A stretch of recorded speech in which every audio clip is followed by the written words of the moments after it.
What would you say that distinction is between Christianity, Islam, or Jesus and Muhammad? Huge. There's a planetary difference between the two.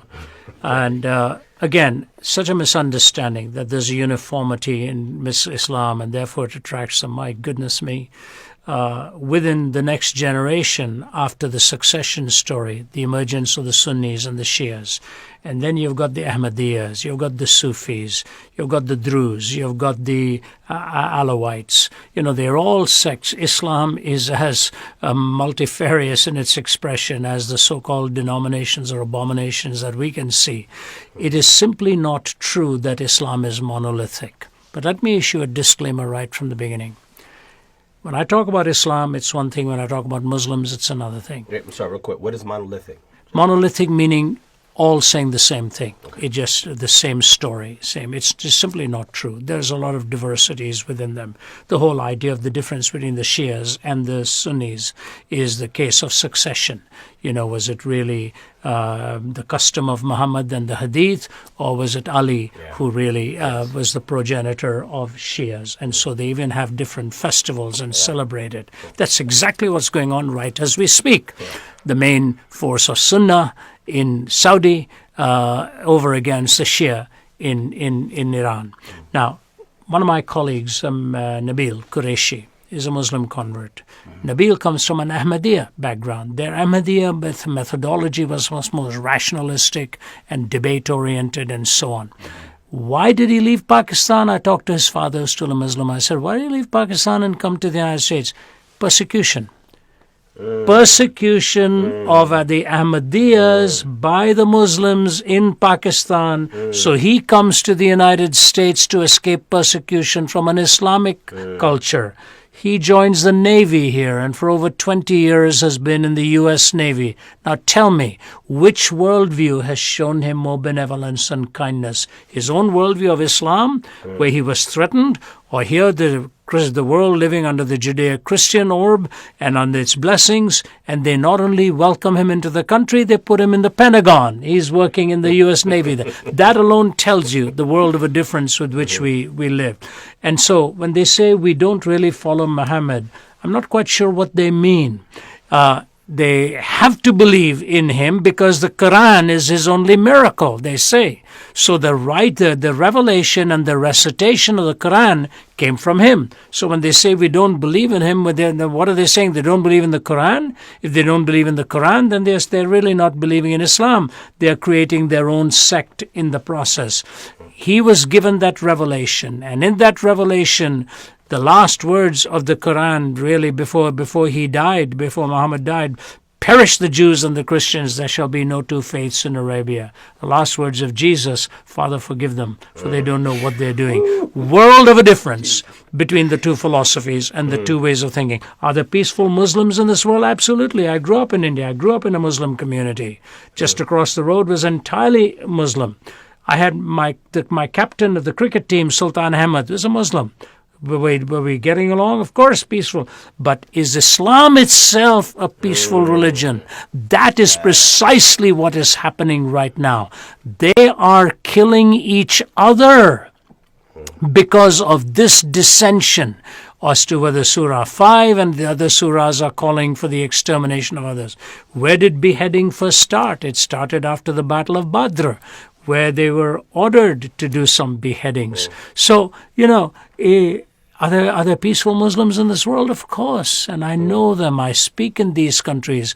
Is Islam itself a peaceful religion? They are disagreed amongst themselves on this, and they had better settle that peacefully, or the more violent one will win out and make a point. So I say to them, what do I think of Islam? Islam came about 500 to 600 years after Jesus, okay? Theirs is the only history, contra Greek, contra Roman, contra pagan, contra Jewish, contra Christian historians. Theirs is the only belief that says Jesus never died on the cross. Whose history backs who here? And so they deny the crucifixion and the death of Jesus. Thallus, the Greek historian, Tacitus, the Roman historian, Josephus, the Jewish historian, you go right down the line of historians of that day. Jesus was crucified and died. And then the story of the resurrection that emerges. Who did it come from? It came from Jewish and Greek converts. When they saw the resurrected Jesus, it transformed everything for them. 11 out of the 12 disciples died a martyr's death. Muhammad died, buried. Jesus crucified, rose again. Now, the resurrection is so phenomenal, and I literally mean that word, phenomenal. There's a phenomenon to it. Jesus didn't just rise again ideationally or spiritually. He predicted his resurrection bodily. Now that's a falsifiable claim if it never happened. If you were to say to me, Ravi, I'm going to die in 3 days and then I'm going to rise again, and I say, how am I going to know that, Emmanuel? You say, well, you may see my body, but believe I'm gone out of there. But if you say to me, you're going to see me bodily rise again, you're giving me some concrete empirical evidence for the resurrection. And that's what Jesus gave. If he were a charlatan, just like Muhammad's journey to Jerusalem, his wife says, he was lying right next to me. I don't know what he's talking about. Well, he spiritually went to Jerusalem. He said, how do you falsify that? There's no concrete body of evidence to falsify. Jesus claimed the bodily resurrection, which is quite remarkable. The teaching of Jesus and Muhammad are poles apart. You ask an average Muslim, do you know you're going to be in paradise? He'll say no. My good deeds will have to outweigh my bad deeds. You ask a genuine follower of Jesus, are you going to be in heaven? Yes. How do you know that? The grace of Jesus Christ and his forgiveness doesn't give me a license to live any way I want. It gives me the love and the knowledge and the hope that my Savior forgives me and grants me the grace of eternal life. They are poles apart in the means and the ends to salvation. Let me give you a stunning illustration of this. I was talking to a man in Israel who is involved in picking up evidence for suicide bombers.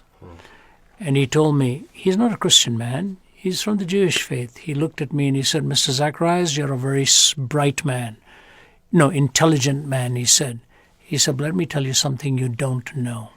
He said, one thing you and I agree on, that our faith ultimately wants to lead us to communion with God. Am I right? I said, okay, I'll grant you that. He said, when a suicide bomber's body is picked up, most of them will wear a lead girdle around the midsection to protect that which they want to use when they get in paradise. He said it's a physical religion, a material religion. We are completely different in our faith to each other. So what I say to you, is there a difference? Yes. Jesus. Are we commanded to love them who disagree with us? Yes. Are we commanded to interact with grace and courtesy? Yes. Are there peace-loving people in that belief system? Yes. But is the belief itself peaceable? They themselves don't agree on that, and that's why we are seeing the problem in the Middle East today.